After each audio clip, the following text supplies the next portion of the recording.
Avant d'avoir notre chaudière à isomates, on chauffait au fioul, on usait 12 000 litres de fioul pour chauffer notre grande maison avec les chambres d'eau. Et on avait froid. Et je m'arrachais les cheveux chaque fois que je recevais mes factures de fioul. Je tremblais quand je descendais dans la cave voir le niveau de la chaudière. Et quand on a fait le gîte, toutes ces installations-là, on s'est dit il faut trouver une autre solution. Et ça faisait un moment que je regardais les forums d'énergie renouvelable. Et on avait plusieurs marques en concurrence pour, à l'époque, de la plaquette forestière.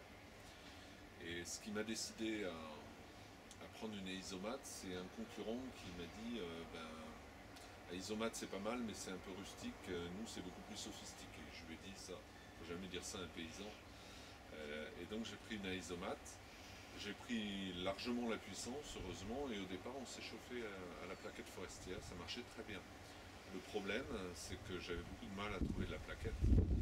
Et dans le principe d'une chaudière à énergie renouvelable et avec une volonté un peu écolo, aller chercher de la plaquette à 200 km, c'est pas la peine. Et j'ai entendu parler du miscanthus, et comme j'ai 3 parcelles éloignées qui me prenaient beaucoup de temps pour les cultiver, et qui ont beaucoup de réserves en eau, je me suis dit on va mettre du miscanthus dans ces parcelles-là. Et donc là, ça fait à peu près 3 ans qu'on est autosuffisant en miscanthus.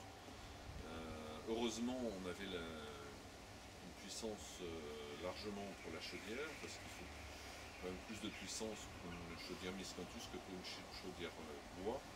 On est que c'est beaucoup plus volumineux. Après, au niveau technique, il n'y a pas de problème particulier. À partir du moment où c'est un fond mouvant, ça marche très bien. On a eu la chance d'avoir la marque qui fonctionne bien au niveau du miscanthus. Donc maintenant il nous faudrait à peu près 50 000 litres de fioul pour tout chauffer. Et on chauffe avec 7 hectares de miscanthus. Je pense qu'il n'y a pas besoin de faire des calculs pendant une journée pour calculer la rentabilité, d'autant plus que le fioul, a priori, il n'a pas fini d'augmenter. La première récolte, on était autour de 5 tonnes hectares. Puis là, on a fait, je crois, la 4e ou la 5e récolte. On est entre 15 et 20 tonnes de l'hectare. C'est dans 3 parcelles, dont l'une est de qualité très médiocre, mais à partir du moment où il y a de la bonne réserve en eau, il n'y a pas de souci. Vous avez le stockage de miscanthus pour une bonne semaine, entre 20 et 30 mètres cubes.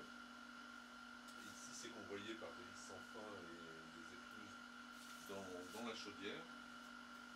Et là, tout est automatique avec des systèmes de soufflerie et un fond mouvant qui emmène les cendres à l'eau. Donc, je dois vider le bac de cendres tous les 2